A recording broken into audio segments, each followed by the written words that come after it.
Assalamualaikum warahmatullahi wabarakatuh. Kembali lagi dalam proses pembelajaran IPA. Sebelum kita mulai pembelajaran hari ini, Ibu akan menanyakan kembali atau merefresh kalian bagaimana proses penyelidikan IPA. Ayo, ada apa aja? Yang pertama ada pengamatan, membuat referensi, dan juga mengkomunikasikan.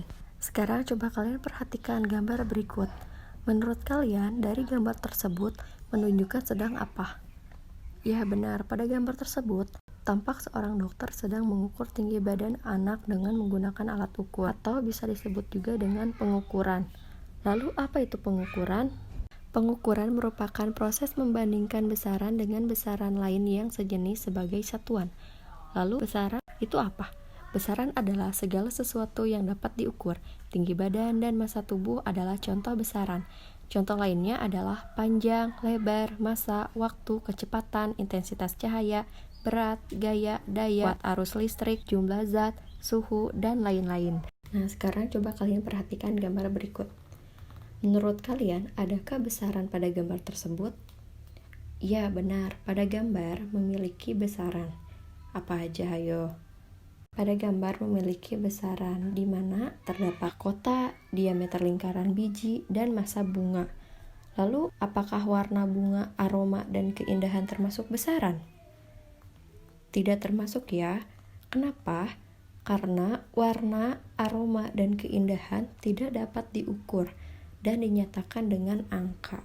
Selanjutnya, hasil pengukuran berupa nilai atau angka dan satuan. Perhatikan pernyataan berikut. Yang pertama, panjang meja adalah 1,5 meter. Maka pernyataan tersebut dapat diartikan sebagai panjang adalah besaran, 1,5 adalah nilai atau angka, meter adalah satuan. Yang kedua, lebar papan tulis adalah 11 jengkal. Maka dapat diartikan sebagai lebar adalah besaran, 11 adalah nilai atau angka, dan jengkal adalah satuan. Selanjutnya ada besaran satuan baku dan satuan tidak baku. Perhatikan gambar berikut. Tampak dua orang sedang mengukur panjang dengan depa. Menurut kalian, bagaimana hasil pengukuran pada gambar tersebut? Dari gambar tersebut menunjukkan bahwa hasil pengukuran pada gambar berbeda, karena mereka menggunakan satuan depa untuk mengukur panjang dan panjang tangan mereka tidak sama. Oleh karena itu, untuk memperoleh hasil pengukuran yang sama, maka diperlukan satuan yang disepakati bersama untuk semua orang, yaitu satuan baku. Satuan baku adalah satuan yang disepakati bersama untuk semua orang. Contoh satuan baku standar dalam sistem internasional atau SI, misalnya meter, kilogram, sekon yang menggunakan kelipatan 10 metrik. Satuan tidak baku adalah satuan yang hasilnya berbeda-beda setiap orangnya. Contoh satuan tidak baku, misalnya jengkal, jarak ujung ibu jari sampai dengan jari kelingking, dan depa, jarak ujung telunjuk tangan kiri sampai dengan telunjuk tangan kanan, ataupun ketika tangan direntangkan ke samping kiri dan kanan. Selanjutnya, dalam satuan internasional atau SI, setiap jenis ukuran memiliki satuan dasar. Contohnya, panjang memiliki satuan dasar meter. Untuk hasil pengukuran yang lebih besar atau lebih kecil dari meter, dapat digunakan awalan-awalan untuk memudahkan dalam berkomunikasi, karena angka menjadi lebih sederhana. Misalnya, untuk menyebutkan 2000 meter dapat dipermudah menjadi 20 km. Berikut adalah tabel awalan satuan dalam SI dan kelipatannya. Selanjutnya, pemakaian satuan dalam penyelesaian suatu persoalan terkadang menjadi masalah. Hal ini dikarenakan perbedaan satuan yang digunakan untuk menafsirkan suatu besaran.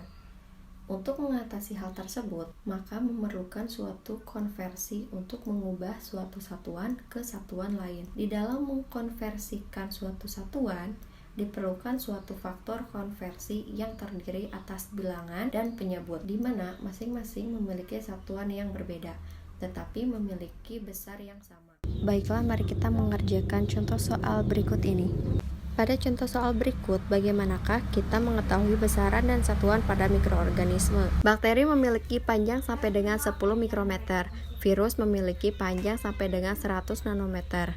Berdasarkan data tersebut, manakah yang berukuran lebih panjang, bakteri atau virus? Jelaskan pendapatmu. Mari kita jawab bersama-sama. Diketahui Panjang bakteri tadi itu berapa? 10 mikrometer. Panjang virus 100 nanometer. Ditanyakan, panjang bakteri dengan virus itu